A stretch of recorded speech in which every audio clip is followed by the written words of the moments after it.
Today on the podcast, we are talking with Kat Savino, who is a BCBA and our community manager. We talk about the event that Kat hosts, which is a monthly mentorship meeting and a monthly journal club or book club. We also talk about what it's like to be a newly minted BCBA and some of the challenges that we help our members solve. We also talk about some of the challenges with supervision and how Kat is providing supervision and some of the suggestions that she has for someone who might be getting supervision themselves or might be a newly minted BCBA just getting into the field.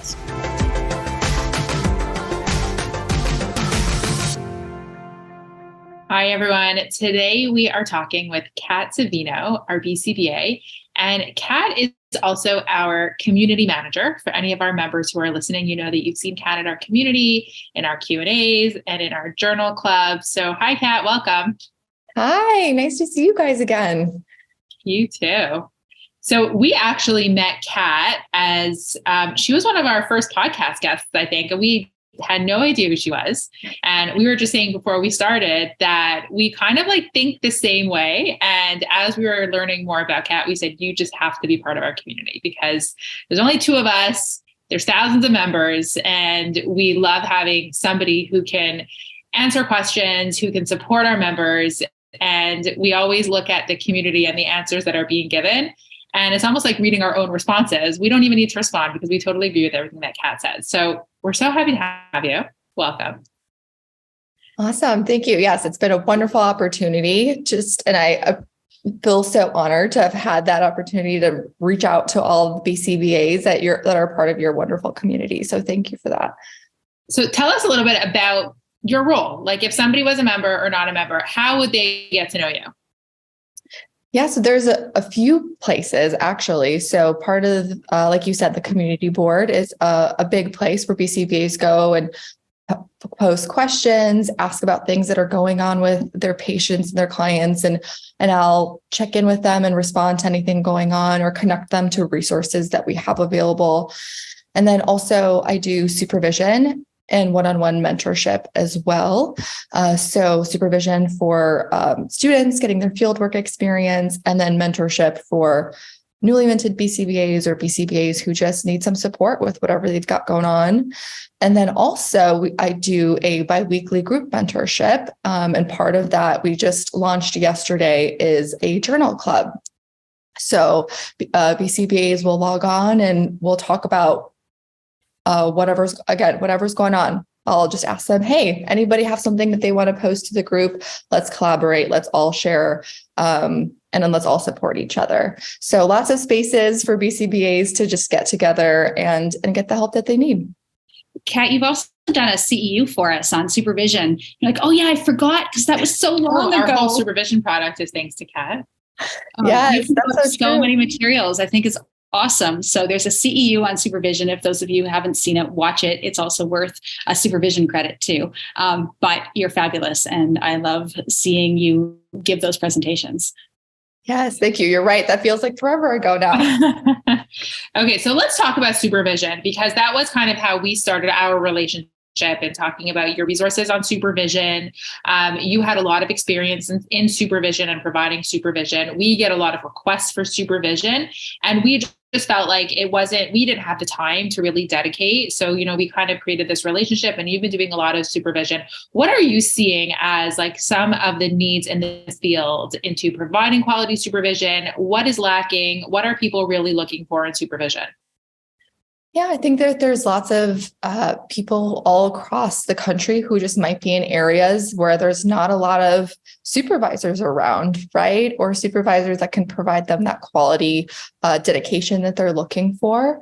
Or they're just working in a place where they don't have that access to a supervisor at that place of work. So whether they're working at a school or early intervention services, I've worked with people in remote areas of the US, and then people abroad as well, Paris and all across the globe. So I think that there's just a need, and it's a unique need per individual. But what I hear across from everybody is that they just want to make sure that they're getting quality, dedicated support. right? Not just having kind of someone sign off on a piece of paper for them, but they're truly learning it. And then when they're entering that field, they're going to feel ready to go. So I love to see that. And I love that people are advocating and seeking that support for themselves.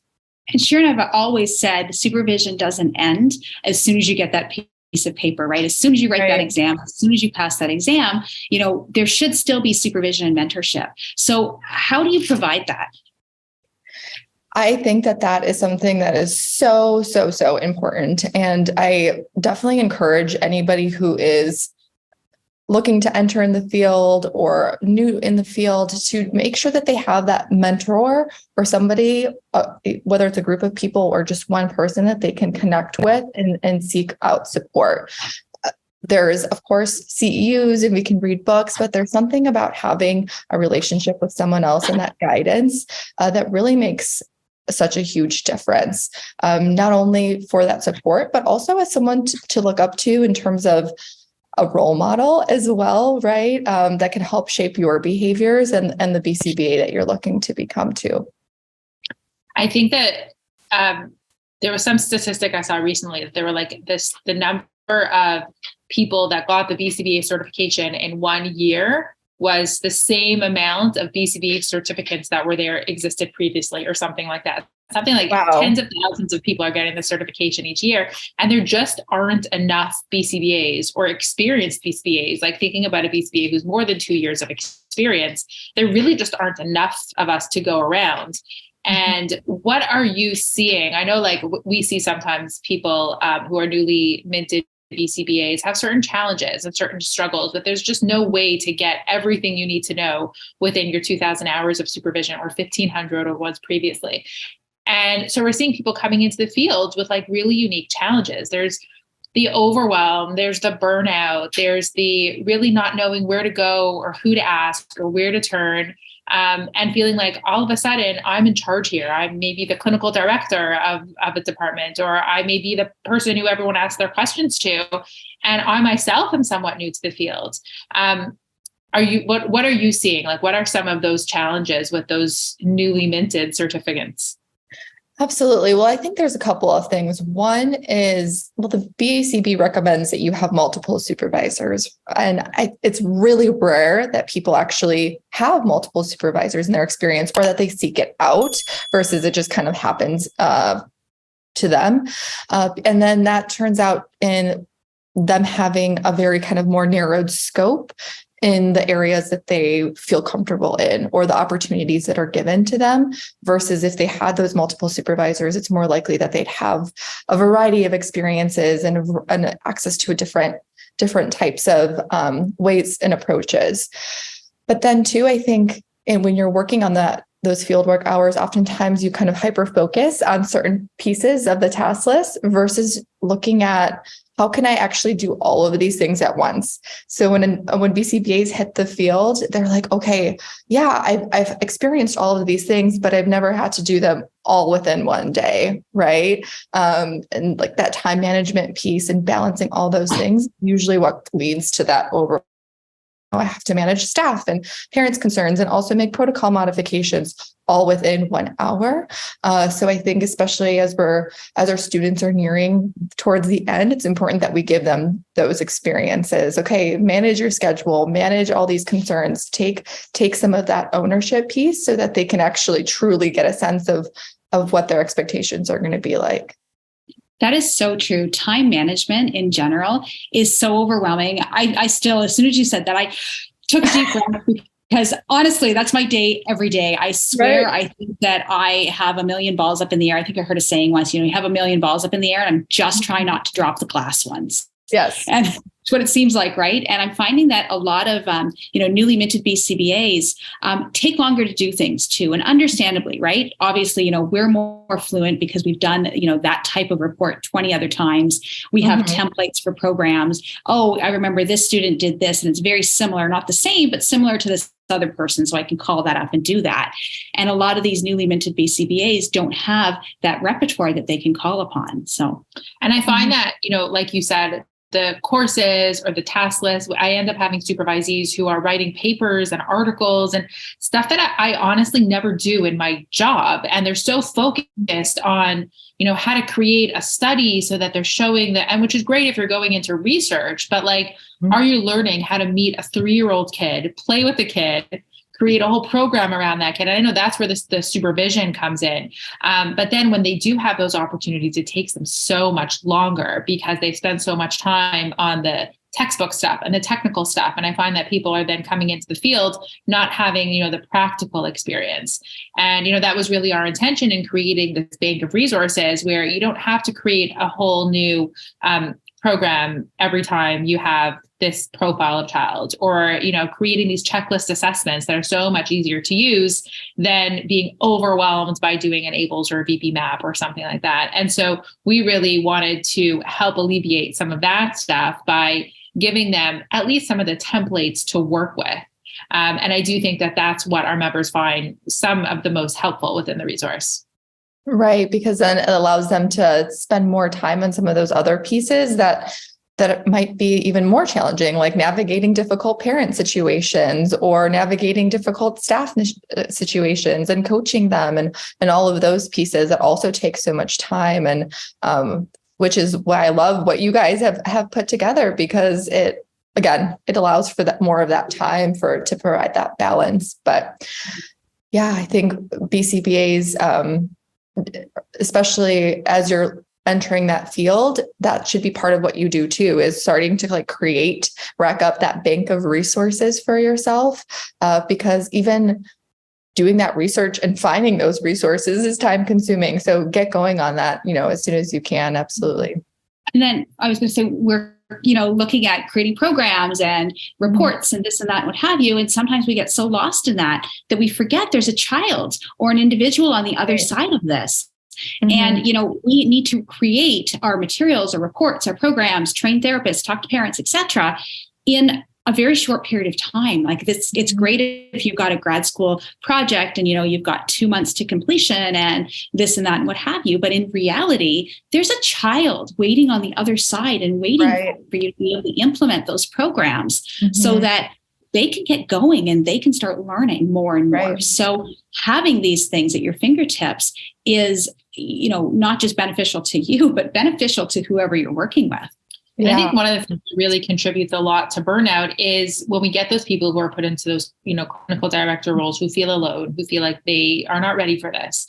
And what the research has said is that the thing that prevents overwhelm the most, or that impacts quality of life the most, is the relationships, is the people that they have around them. And if you're in a role where you don't have anyone around you, or you don't have anybody to ask questions to, that's where the community really comes in, and that you can feel like you can ask Kat a question, or you can come into the community and ask other people for advice. And we're really hoping that that helps to alleviate some of that burnout and overwhelm that people are feeling. And I think so far that's been the case, which has been really great. Right. I agree. And I love the point of remembering that your focus is that child. And I think, like you said, when we spend so much time creating these programs, because we've dedicated so much time to them, what we end up doing too is doing like a copy and paste versus individualizing that for that child. And when you have these resources ready to go, then you can spend more time individualizing and making it just the right fit for your client versus just, kind of sharing it for everybody, because you just don't have that time. So let's talk about some program materials here. Yeah. For you, Kat, do you have some go-tos? Besides How to ABA, of course. Favorite resources. Like, what are some of your must-have programming resources? Must-have programming resources. I think I've been fortunate enough that I've been able to create my own bank over the years. Your one-man show. Yeah.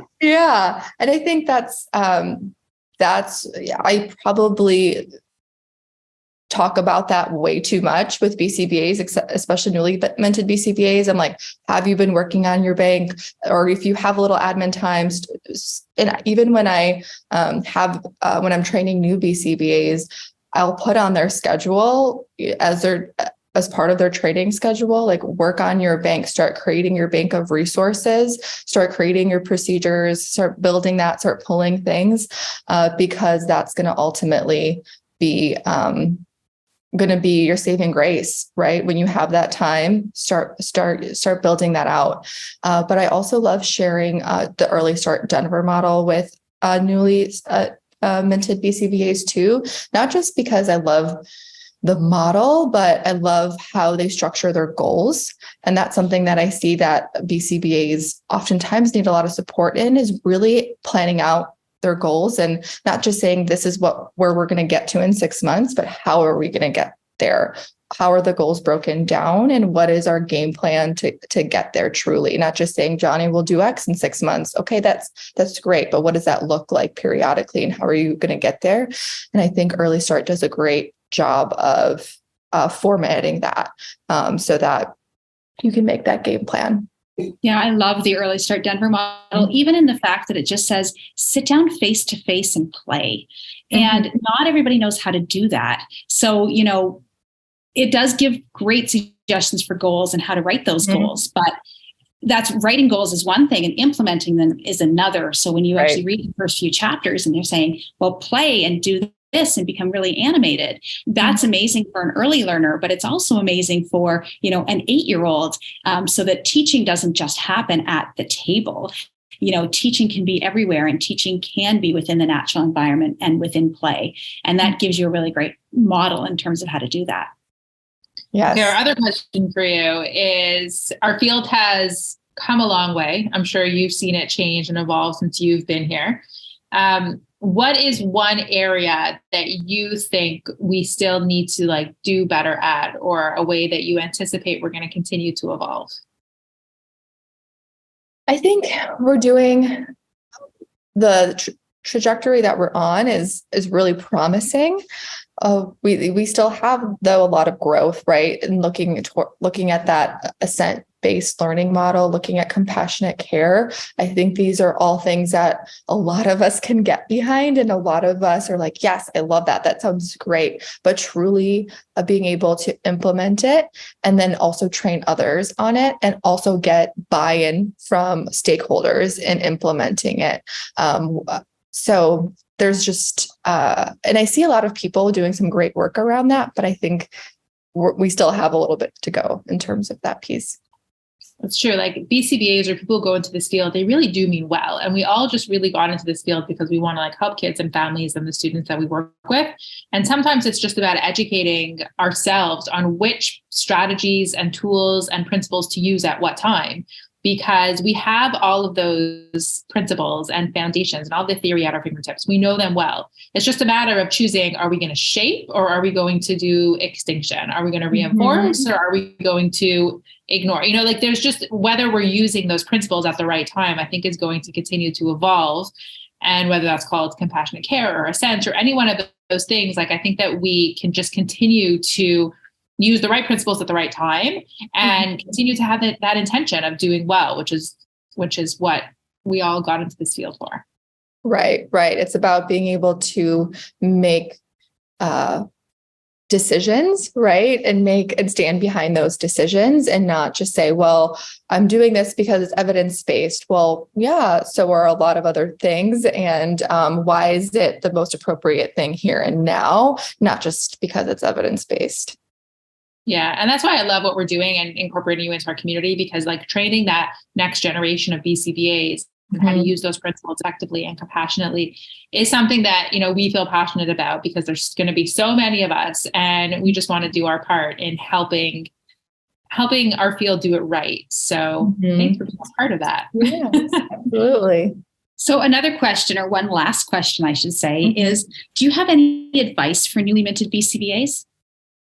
I think we've talked about a couple of pieces, right? Getting that community going for yourself, seeking out that mentorship, and, advocating for yourself. Early on in my career, when I was feeling really stuck, someone that I really looked up to, this was several years ago, was Dr. Megan Miller. And I just reached out to her and I said, hey, I really look up to you. Can you mentor me? And I didn't expect to hear from her. And she was like, yeah, I can.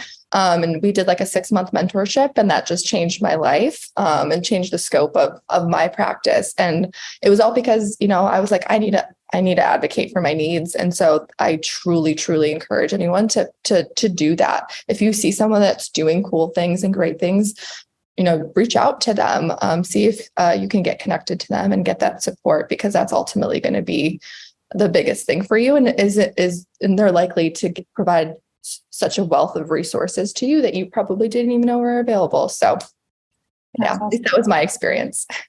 That's amazing. It reminds me of when I was younger, I had nothing to lose. And Bridget Taylor was consulting to a family of mine.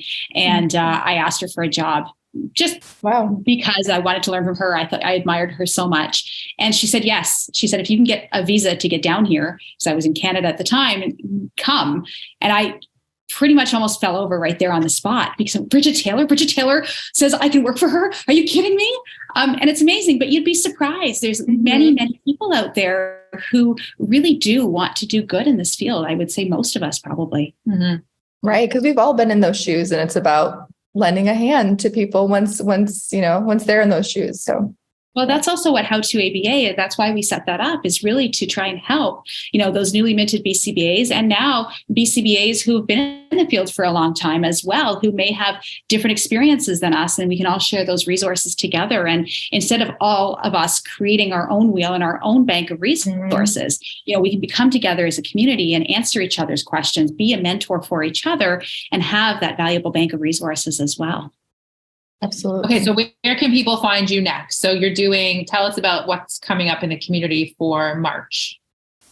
So coming in March, we'll continue our group mentorship. So that happens bi-weekly on Wednesday evening. So once you are part of our community, you'll be receiving events and updates on when those mentorships take place and a link to join. So I would say first step is making sure you're a part of that community.